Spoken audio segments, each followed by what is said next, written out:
we have to talk about scabs. If you don't know what a scab is, a scab is somebody who does work for a struck company during a strike. Like specifically, obviously, like not everybody who's working in Hollywood right now is like crossing picket lines and everything like that. Not every industry is under strike, but being a scab is specifically crossing that picket line or doing work that the striking actors would have otherwise done. And it can also mean union members who decide not to stick with the strike and do that work, but it can also mean non-union members who do the same thing. As Bennifer the Potato says in chat, yes, never scab. Do not scab. Scabbing undermines the ability of the union to extract the demands that they are asking for from the industry. Because if you scab, if they see, okay, well, we're just going to go with other people, it's going to harm workers' rights for everyone. Solidarity with unions is like the only way to really ensure worker protections. And so as this strike goes on, and as it's going to go on longer, we're going to start seeing more and more stories of people scabbing. And the first one that I have to talk about is a little bit of a mislead because it seemed like it all turned out okay. Dexertinox, which is actually Austinox, that's Hassan's editor, he pointed out that Mr. Beast had posted on Instagram a sponsored promotion for Teenage Mutant Ninja Turtles Mutant Mayhem, in which Mr. Beast voiced, I think it was called Times Square Guy. And so here he posts, "I'm in a movie, check it out, lol." So, YouTuber Mr. Beast promotes his role in Teenage Mutant Ninja Turtles Mutant Mayhem on Instagram, crossing the SAG-AFTRA picket line during the actors' strike. And the ever-helpful community notes fills us in and says, Jimmy has explained that the promotion was contractually obligated and was an allowed exception to the strike. We can actually see that right here. Yeah. Mr. Beast says, false, this is a contract I signed pre-strike and was legally obligated to promote. This falls under the exceptions they have outlined. Regardless, to make my support clear, I'll make a donation later tonight. I presume he means a donation to a strike fund, but he hasn't clarified that further. I went over the FAQ for influencers a couple weeks ago, but let me pull up this specific thing right here, which is, what if I am under contract to promote a struck company's content? If an influencer is already under contract to promote struck work, then the influencer should fulfill their work obligation. So, Mr. Beast has done nothing wrong here. He is fulfilling contractual obligations. He's in the clear. So far. As far as we can tell, SAG-AFTRA themselves have not commented on it, but everything seems on the up and up. So, Mr. Beast, yet again, has escaped controversy for now. But I'll tell you who hasn't. Has anybody ever heard of a little guy, small-time actor, Stephen Amell? You have probably seen him on shows such as Arrow, where he played Oliver Queen, the Green Arrow. Well, he is currently in a show called Heels, which has just entered its second season, which just premiered. And how do I know that? How do I know that he's in a TV show called Heels that just entered its second season that just premiered? Because he told us. Stephen Amell doesn't support the SAG-AFTRA strike and has been actively promoting Heels during the strike. Stephen Amell can also afford health insurance and thinks people don't know what's going on. Let's hear what Stephen Amell has to say. And the ongoing strike that is happening. Yeah, so I feel like I'm insulated in Hollywood because that's where I live. I literally live in Hollywood. Like all the stereotypes that exist. So I feel like a lot of people in this room aren't aware of the strike. I support my union, I do, and I stand with them. I do not support striking. I don't. I think that it is a reductive negotiating tactic. And I find the entire thing incredibly frustrating, and I think that the thinking as it pertains to shows like the show that I'm on that premiered last night, I think that is I think that it is I think it's myopic, and I stand with my union. Okay, now it doesn't stop there. So first off, let's address specifically what he said there. I can understand frustrations with striking. I can understand working hard on a show. Like, it's my understanding for Heels, it's like a wrestling show, and it's my understanding that there was actually an accident where he broke his back, either while filming or training for the show. So, like, you know, literally putting your own blood, sweat, and tears into a thing, and then you go on strike right before it comes out. I understand the frustration with not being able to promote it, but a lot of people are dealing with that too. A lot of people have stuff that they want to talk about. As we'll get into later, like Star Trek Strange New World Season 2 has been having a phenomenal season, and none of the actors can talk about it right now. And I know they want to.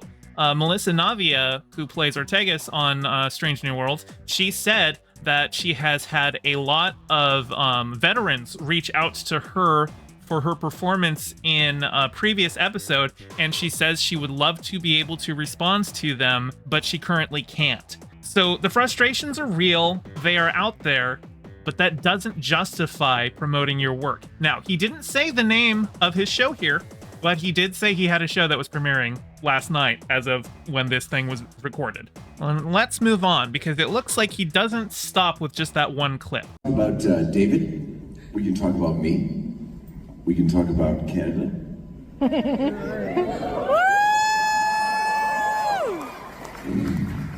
But we can't talk about Arrow. What? You know what? Let's just fuck this. Yeah, let's go. Let's just go. Questions. Now, this clip's out here, and I'm pretty sure this guy that I'm pulling the clips from, Dana Abercrombie, he does seem to have a bit of an axe to grind with Stephen Amell. These are actually where I'm getting all the clips from. He's pulling it, and he does cut this clip off early, and it sounds like since Arrow is a finished show, it's not a struck work.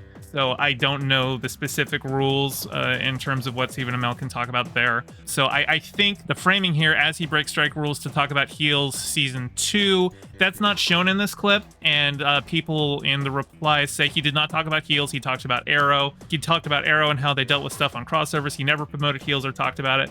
I think the framing on this one's a little weird, but I think he's also probably just tying into the fact that, as we will see later, Stephen Amell has definitely been talking about Heels Season 2. Let's move on to the next one.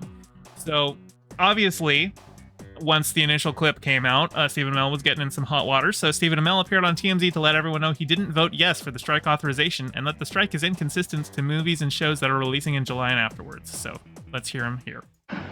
We live in a time right now, and I don't want to wax too poetic here, where you know, people want you to vote as long as you're voting for their candidate. Right. And you know, I can support my union, but there was a strike authorization vote for a reason. And listen, it was overwhelmingly in favor of striking. I mean, it was 98%, right? Yeah, it was 98%, and I think that there's a lot of people who, frankly, there was a vote, but I think that it was just kind of the fait accompli that we were willing to authorize that. So, you know, again, I think that this has been done in a very black and white, all or nothing sort of way, and I'm talking about shows that were and movies that were about to come out before the strike, and I'm speaking specifically about shows that, you know, I and a bunch of other people pour their heart and soul into, that happen to be coming out within a certain window after the strike. And you know, I don't think that some of the consideration that was given to other projects leading up to the strike and the delay of the strike was given to some of the projects that came on the other side. And that's something that, retrospectively, I should have done a better job of taking up in private with the leadership of my union.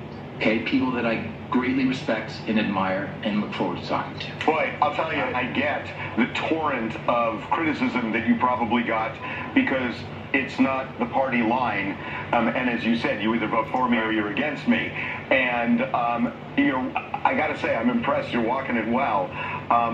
But it is more complicated than just yet. So here you can see he's expressing frustration with the union, but even as he says he should have taken these up in private with the union, he's still talking publicly against the union. He won't say that he's talking against the union, but he's undermining solidarity by going forward with these frustrations. Like I said, I get frustrations, but dude, this is not the time to go public with them.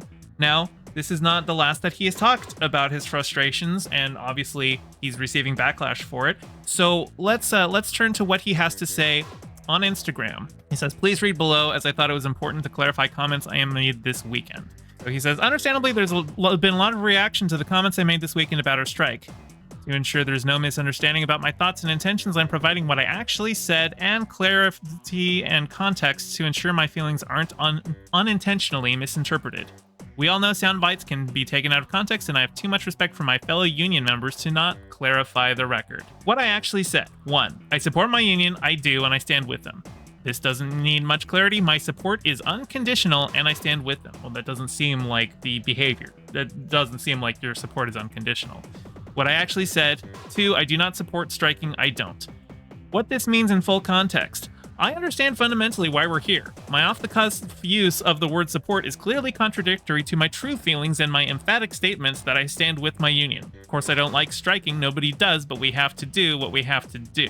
That really isn't what he's been saying about striking. The frustration that he said when he says he doesn't support striking, where he says it's myopic, it sounds like he doesn't really seem to support striking as a form of labor negotiation. How do you think, like, Stephen Amell's worth like $7 million. A lot of that is from residuals for his work on Arrow, which was like, you know, that show ran for what, like 8-9 seasons? That's probably, honestly, as we're going to get into as we see, because things are going to develop after this. And SAG-AFTRA has not yet commented, but I imagine we're probably going to see an update on this next week. But let's move on. What I said. 3, I think that it is a reductive negotiating tactic, and I find the entire thing incredibly frustrating.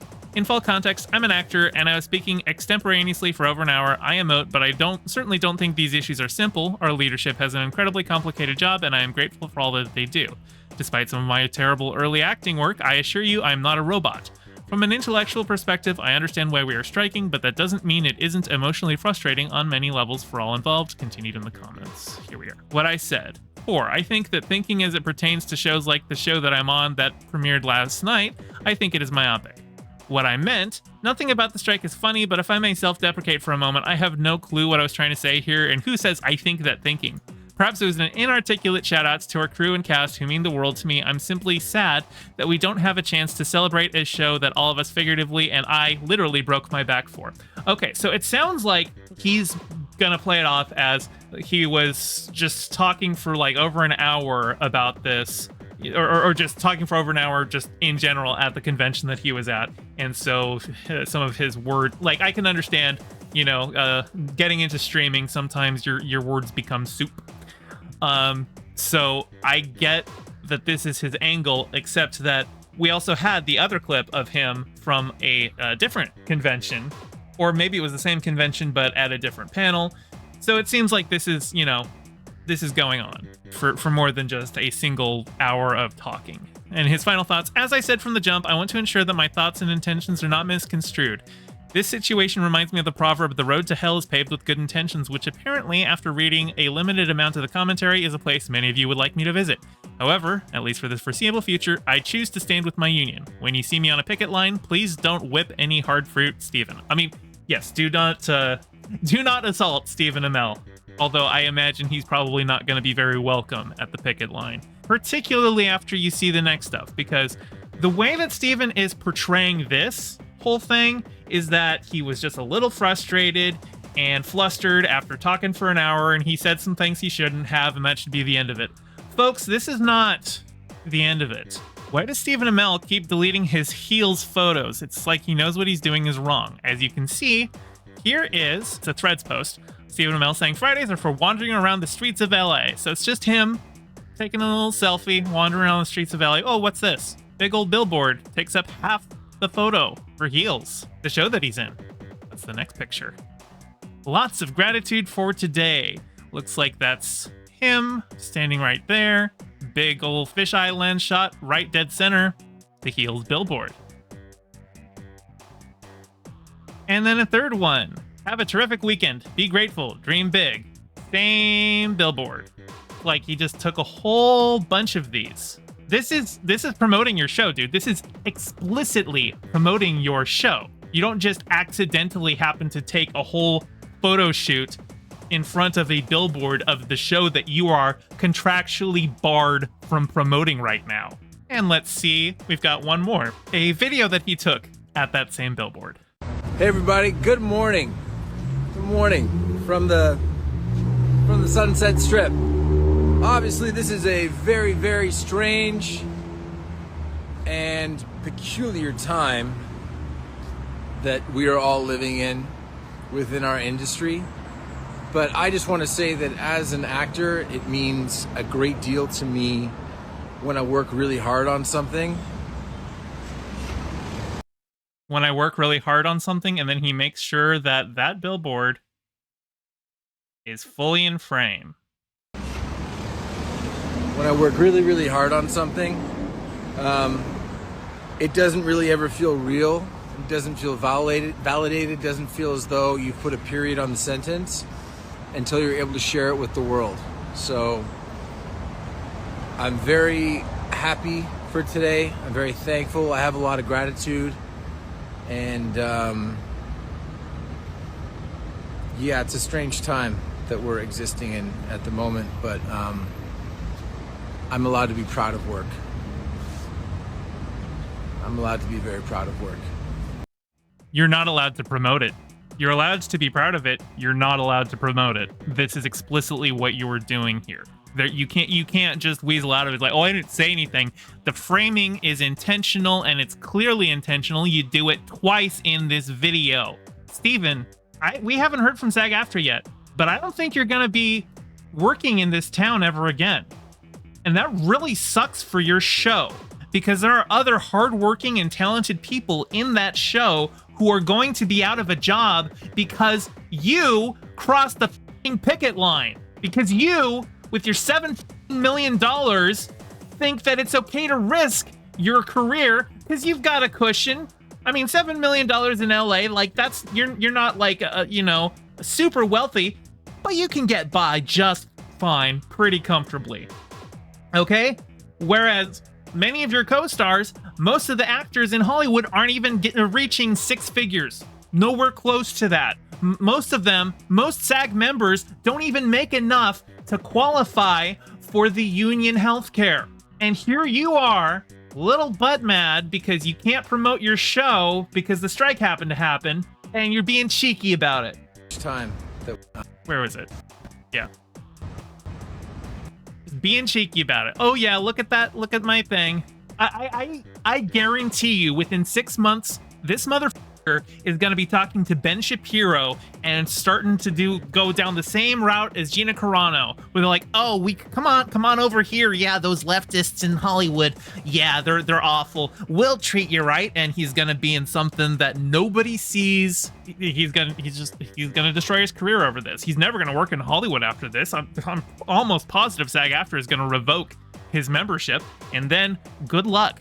I know you're proud of your work, but you're so proud of your work that you threw your career down the toilet for it. But don't let my word be the last word on this, because I am not in Hollywood, and I don't fully appreciate what the strike for better pay, better residuals means. But tell you who does. My good Star Trek friend, Will Wheaton. So let's hear what Will has to say.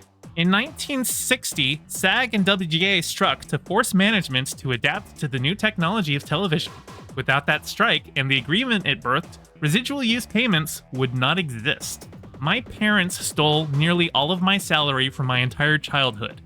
My Star Trek residuals were all I had, and they kept me afloat for 2 decades while I rebuilt my life. I have healthcare and a pension because of my union. The AMPTP billionaires want to take all that security away so they can give CEOs even more grotesque wealth at the expense of the people who make our industry run. To give some sense of what is at stake, there are actors who star in massively successful, profitable, critically acclaimed shows that are all on streaming services. You see them all the time. They are famous A-list celebrities. Nearly all of those actors don't earn enough to qualify for health insurance because the studios forced them to accept a buyout for all their residuals, a decade of reuse at the least. That is less than I earned for 1 week on TNG. And I was the lowest paid cast member in 1988. They want to do this while studio profits and CEO compensation are at historic highs. I mean, if not now, when? And I haven't even touched on AI and working conditions. We must fight for the future of our industry in the face of changing technology the same way our elders did in 1960. So today, my space mom and I went to the place where it started for us way back when to do just that. To see all your support, it means so much, thank you. SAG-AFTRA Strong, WGA Solidarity, and hashtag Crushers and United to Crush the Great, because they played mom and son on The Next Generation. Hey, thanks for watching. I'm trying to get my channel monetized, so your view means a lot. Don't forget to toss me a like, and subscribe, and ring the bell. I stream these reviews every Thursday at 5 p.m. Pacific, so catch me live and join in on the convo. You can find all my socials in the description below, and thank you to all my patrons with a special shout out to Piftle Cakes and Ryan D. Your support means the world. Catch you next time.